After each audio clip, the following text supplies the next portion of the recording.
ध्यानाभ्यास के इस सुखद अनुष्ठान में आपका हृदय से स्वागत है, अभिनंदन है, अभिवादन है।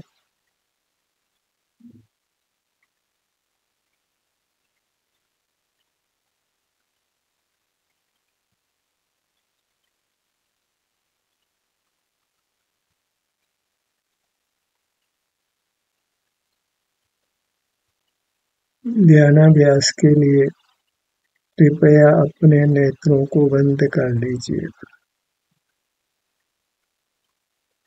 मूर्त नेत्र हमारे नहीं है, उनके माध्यम से जानना हमारा स्वभाव नहीं है। जो पराधीन भाव है वे हमारे स्वभाव नहीं है।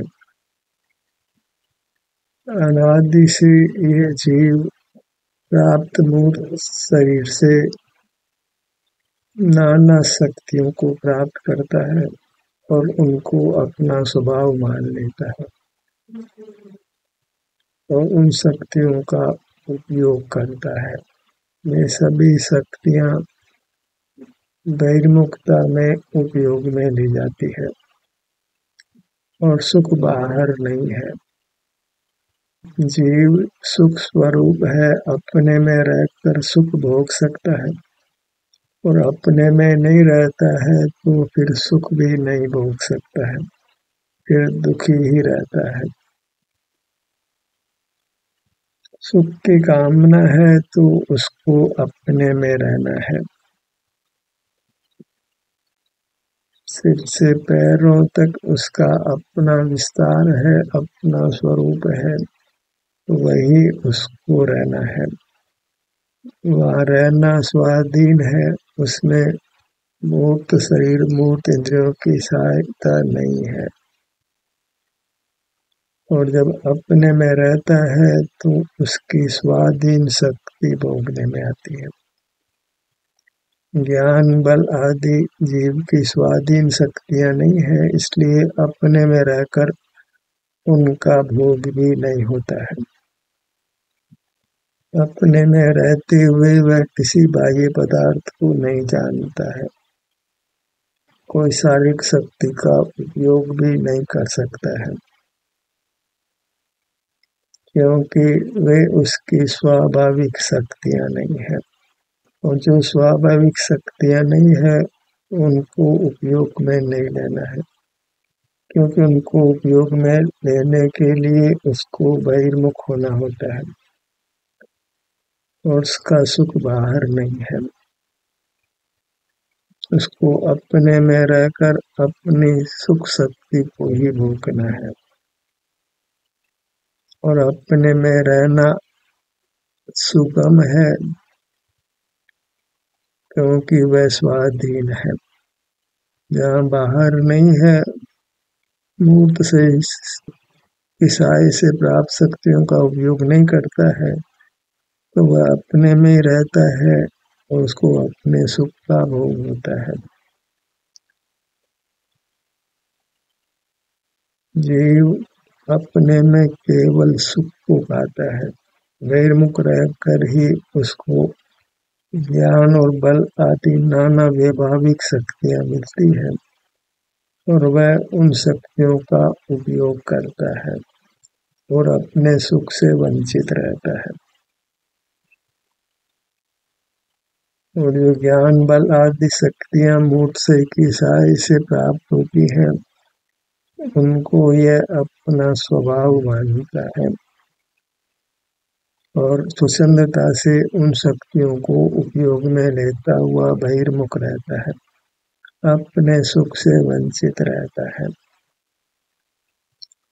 सर्वधर्मावलंबियों के शास्त्र इसी के समर्थन में खड़े हैं।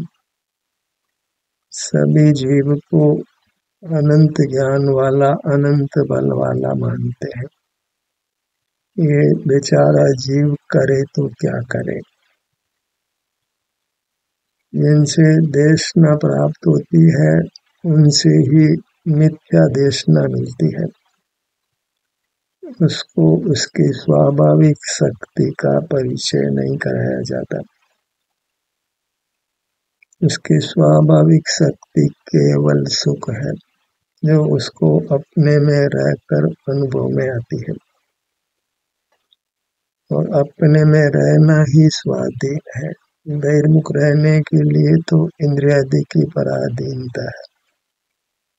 ज्ञान और बल के उपयोग के लिए मूर्त शरीर का होना आवश्यक है, और जीव शुद्ध स्वरूप से मूर्त शरीर से रहित है। अमूर्त जीव में केवल सुख का अनुभव होता है, वह केवल अपने सुख को ही भोग सकता है। मूर्त शरीर के अभाव में न कुछ बाह्य जगत को जान सकता है, न वचन चेष्टा कर सकता है, न काय चेष्टा कर सकता है। मन बल, वचन बल, काय बल ये जीव के अशुद्ध प्राण है। इंद्रियां जीव के अशुद्ध प्राण है। इन आठों को दो शब्दों से कहा जाए तो वे दो शब्द हैं, ज्ञान और बल। ज्ञान और बल ही जीव की वैभाविक शक्तियां हैं, जिनको ये जीव अपना स्वभाव मानता है कि मैं अनंत ज्ञान स्वभावी हूँ, मैं अनंत बल स्वभावी हूँ। और फिर इतना ही नहीं, मूर्त शरीर की सहाय से वह अन्य काय चेष्टा कर नाना बाह्य कार्यों को संपादित करता है। उन सबको अपनी शक्ति मानता है,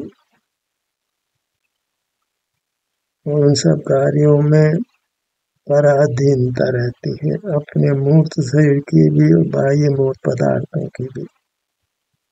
और जीव अनादि से इस प्रकार पराधीन ही रहा है। वो पराधीनता में सुख का भोग नहीं होता है। मैं कैसा हूँ, मेरी स्वाभाविक शक्ति क्या है, वह अपने सन्मुख होकर ही जान सकता है।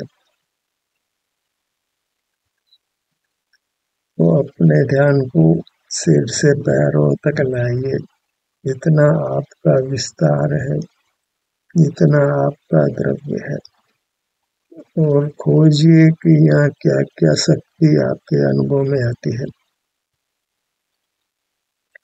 क्या जगत के पदार्थों का कुछ ज्ञान होता है? यहाँ आप अपना अनुभव करते हुए क्या बोल सकते हैं, क्या कुछ काय चेष्टा कर सकते हैं? जब आप अपने में होते हैं तो केवल आप सुख को भोगते हैं, निराकुलता को भोगते हैं। आपको सुख का अनुभव होता है, अच्छा अनुभव होता है। वही आपका स्वरूप भी है।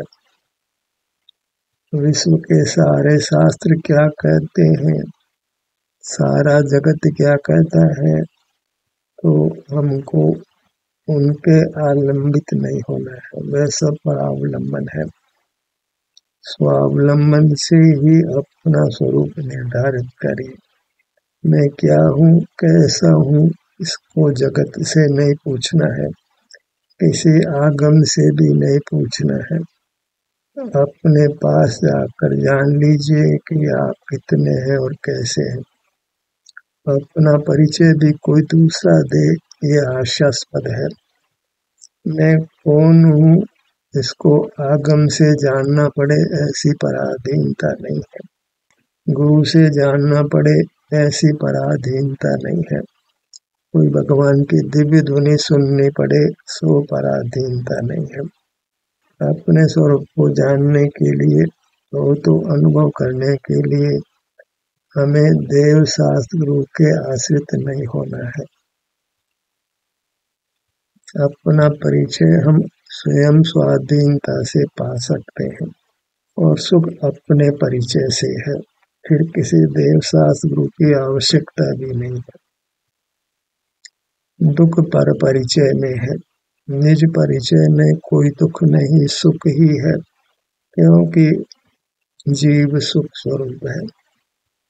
निज परिचय सुख चैन, पर परिचय दुख देन। मैं कौन हूँ, इसका समाधान देव साधु से नहीं पाना है।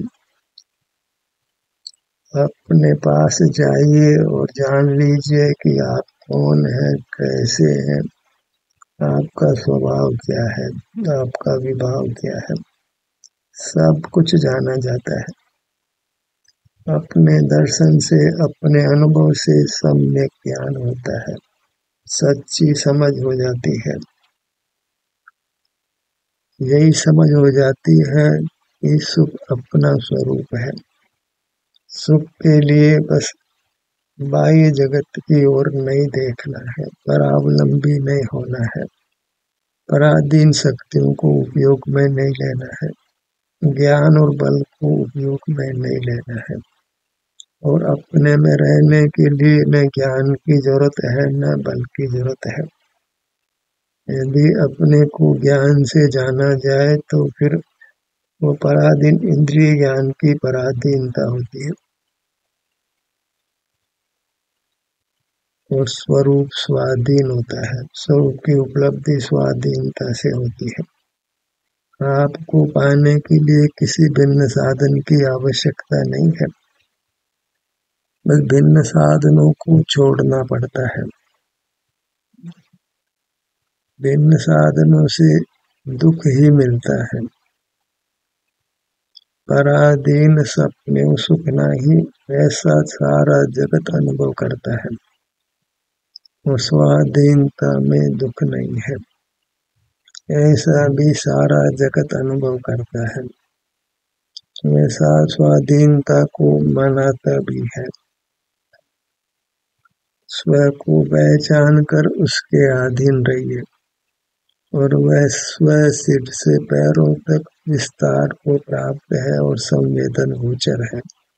क्योंकि ये सुख स्वभावी है, इसलिए इसमें होने पर सुख का संवेदन होता है और हमें सुख की ही कामना है।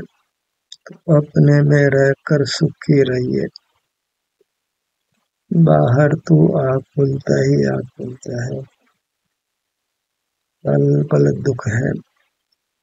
अनिर्वचनीय दुख पर सन्मुखता में मिलते हैं। जहाँ जीव ज्ञान और बल का प्रयोग करता है वहाँ दुख का ही अनुभव करता है,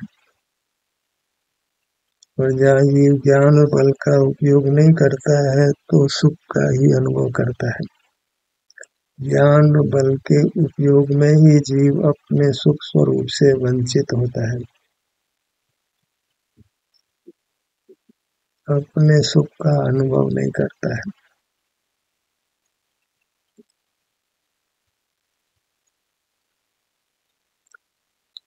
हम मनुष्य हैं और हमको पर्याप्त ज्ञान उपलब्ध है।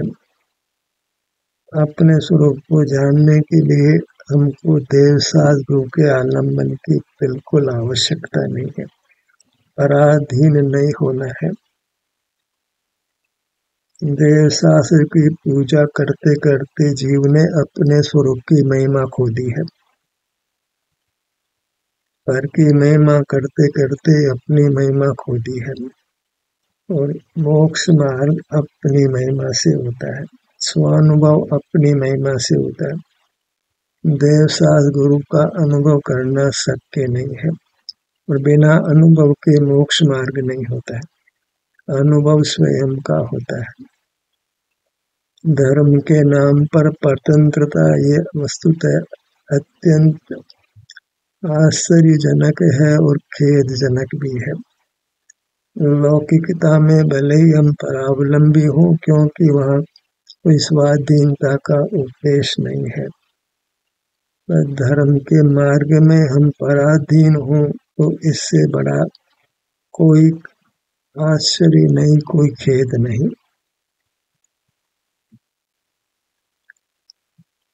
जीव अनादि से पराधीन ही रहा है तो धर्म भी पराधीनता से करना चाहता है। लौकिक कार्यों में तो पराधीन है ही, धर्म में भी कहीं उससे भी ज्यादा पराधीन हो गया है और सुख हेतु प्रयत्न करते सुख जाता दूर है। सुख के लिए बस आप जहाँ है वहाँ अपने को अनुभव कर सुखी हो जाना है। न कहीं जाना है, न हिलना है, न बोलना है, न इंद्रिय व्यापार करना, न विचार करना है। सब कार्यों से मुक्ति मिलती है, अत्यंत निर्भर होता है, एकदम विश्राम को प्राप्त करता है और सुखी हो जाता है। जहाँ वह अपने स्वरूप में है अर्थात अपनी उत्तम दिव्य काय में है, वहाँ वह विश्राम में है, निद्रा पर विजय पा लेता है। बिना थके तो भूख भी नहीं लगती है, तो आहार पर भी विजय प्राप्त कर लेता है। भूख भी नहीं लगती है और दुर्बलता भी अनुभव में नहीं आती है, क्योंकि अपने स्वाभाविक सुख के अनुभव में दुर्बलता का अनुभव कदापि नहीं होता है।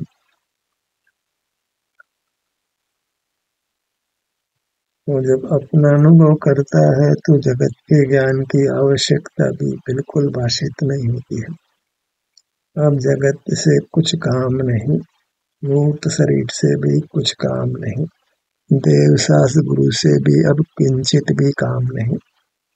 एकदम स्वावलंबी हो जाना है, एकदम स्वाधीन हो जाना है। संसार में तो कल्पित परमात्मा की आराधना होती है, क्योंकि परमात्मा के स्वरूप को जाना ही नहीं है। परमात्मा केवल सुख भोजी होते हैं, ऐसा किसी धर्म में उपदेश भी नहीं मिलता है। ये जीव बेचारा करे तो क्या करे, तथापि वह अपने में आकर अत्यंत स्वाधीन और सुखी हो सकता है। इस अज्ञान में जीते हुए जगत के सन्मुख होकर कभी इसको सम्यक ज्ञान नहीं हो सकता है। सम्यक ज्ञान वह अपने सन्मुख होकर ही पा सकता है,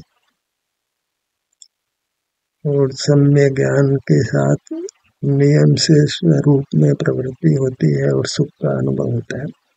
ये अलग बात है कि अनुभव के समय फिर ज्ञान परिणाम नहीं होता है। अनुभव से सम्यक ज्ञान होता है, तथापि उस ज्ञान को घोखना नहीं पड़ता है। मिथ्या ज्ञान की निवृत्ति सम्यक ज्ञान करता है। इतना ही सम्यक ज्ञान का कार्य समझो, फिर उस सम्यक ज्ञान को कोई दोहराना नहीं पड़ता है। सम्यक ज्ञान का फल अपने में रहकर सुख को भोगना है, इसी में सम्यक ज्ञान की सार्थकता है।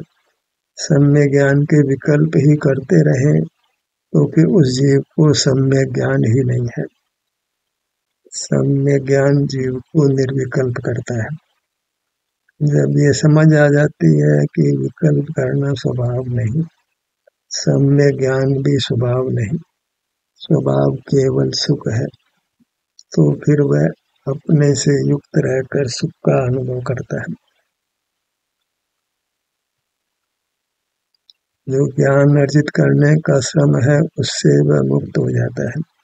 बल अर्जित करने का श्रम है उससे वह मुक्त हो जाता है। धन अर्जित करने का जो प्रयत्न करना पड़ता है उससे वह मुक्त हो जाता है। परिजनों के पालन पोषण के लिए जो यत्न करना पड़ता है उससे वह मुक्त हो जाता है। फिर अपनी सेवा करता है, अर्थात अपने में रहकर सुख को भोगता है, वही अपनी सेवा है। पर की सेवा आज तक कौन कर पाया है? पर को अगर हता वेदने कर्म का उदय है तो कोई उसको सुखी नहीं कर सकता है, और पर जीव की आयु पूरी हो गई है तो कोई उसको जीवित नहीं रख सकता है। पर में हमारा कर्तृत्व ही नहीं है। जो परोन्मुख रहने की ही जिसको हट है, जो ज्ञान स्वभाव मानने की ही हट करता है, उसको भला अपने में रहने का उपदेश भी हम कैसे दे सकते हैं? क्योंकि ज्ञान की निवृत्ति से ही वह अपने में ठहरता है, क्योंकि अपने में कोई विकल्प नहीं होता है, कोई पदार्थों का जानना भी नहीं होता है। ज्ञान के दो ही कार्य हैं, मूल पदार्थों को जानना या विकल्प करना। ये दोनों ही कार्य अपने में स्थित होने पर नहीं होते हैं। केवल निर्विकल्प सुख का अनुभव होता है। सब प्रकार से अपने स्वरूप का निर्धार कर लेते हैं तो सहज ही बिना यत्न के ही अपने स्वरूप में स्थिति होती है। फिर सहज अपने में बना रहता है, वीतराग रहता है, निराकुल रहता है, उत्तम स्वास्थ्य को पाकर उत्तम सुख को भोगता है।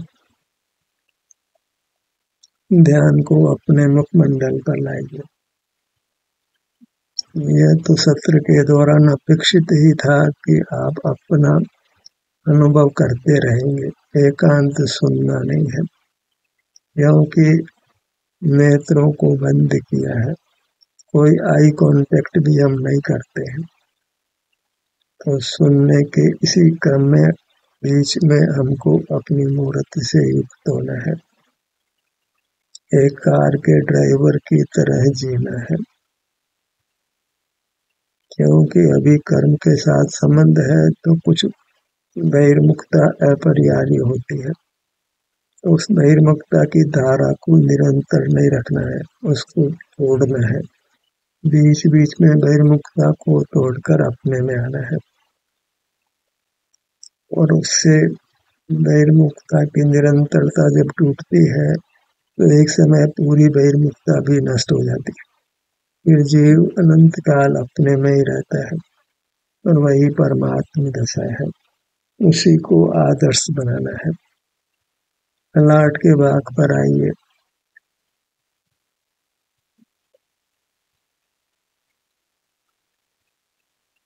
मस्तक, भ्रूमध्य,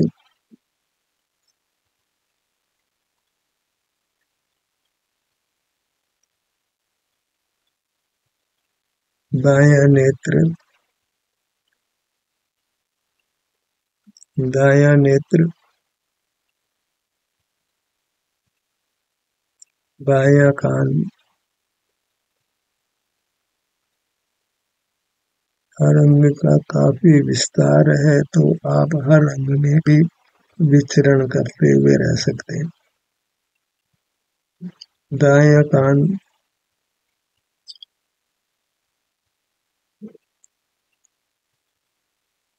नासिका, जैसे भी संवेदना मिलती है उसको भोगना है, उसमें परिवर्तन की इच्छा नहीं करना है, क्यों परिवर्तन करना हमारा स्वभाव नहीं है, केवल स्वानुभव करना इतना ही हमारा स्वाधीन स्वभाव है। इसी स्वभाव में रहकर हम परमात्म दशा को पा सकते हैं। जहाँ बदलने का अभिप्राय है वहाँ स्वरूप में स्थिति नहीं हो सकती, मोक्ष मार्ग भी नहीं है, मोक्ष भी नहीं है, दोनों हो।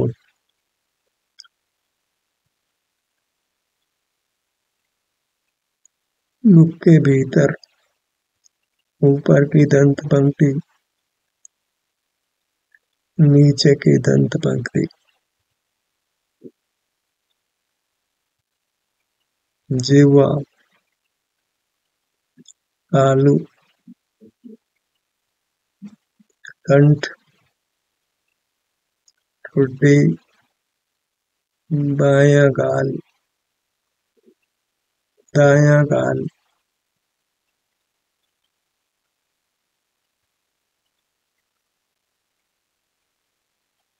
पूरा मुखमंडल,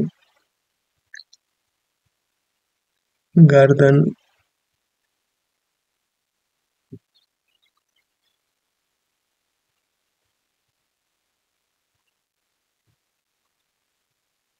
सीना, बायां, दायां, मध्य में हृदय स्थान, पेट, नाभि, दाहिनी भुजा, दाहिने हथेली,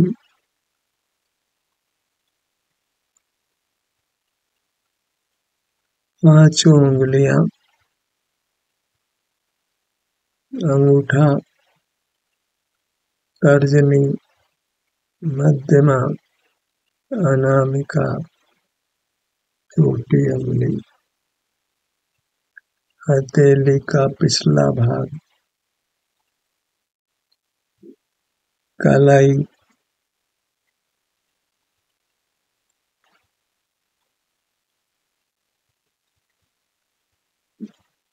कलाई से कोहनी तक आगे की भुजा, कोहनी कोहनी से कंधे तक ऊपर की भुजा, दायां कंधा, दाएं कंधे से बाएं कंधे तक का विस्तार, बायां कंधा, बाईं भुजा, बाईं हथेली,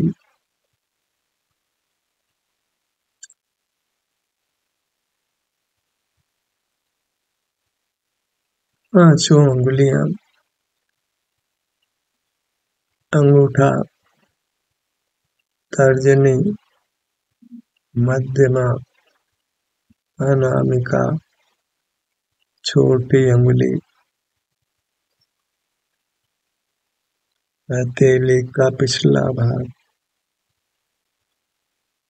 कलाई, कलाई से कोहनी तक आगे की भुजा, कोहनी कोहनी से कंधे तक ऊपर की भुजा, दाहिने पैर पर आइए,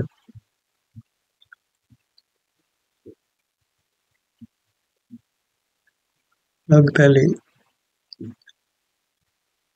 पांचों उंगलियां, अंगूठा, पहली उंगली, दूसरी उंगली, तीसरी उंगली, चौथी उंगली, पगतली का ऊपर का भाग, एड़ी, टखना, टखने से घुटने तक के बीच का भाग, पिंडली, घुटना, जंघा, बायां पैर, पगतली, पांचों उंगलियां, अंगूठा, पहली उंगली, दूसरी, तीसरी, चौथी, एड़ी, टखना, घुटना, टखने से लेकर घुटने तक निचला पैर, घुटना, जंघा, अपना पूरा अमूर्त शरीर जिसका शास्त्रीय नाम आत्मा है, परमात्मा है, यही आराध्य है। इसमें रहने का हमने प्रयत्न किया, यही प्रयत्न करते रहना है। यही ध्यानाग्नि है जो सर्व कर्मों को भस्म कर संसारी जीव को परमात्मा बनाती है। इस प्रकार परमात्मा होने का लक्ष्य बनाइए, अभिप्राय बनाइए और तदनुसार प्रवृत्ति करिए। ध्यान का सत्र यही समाप्त होता है।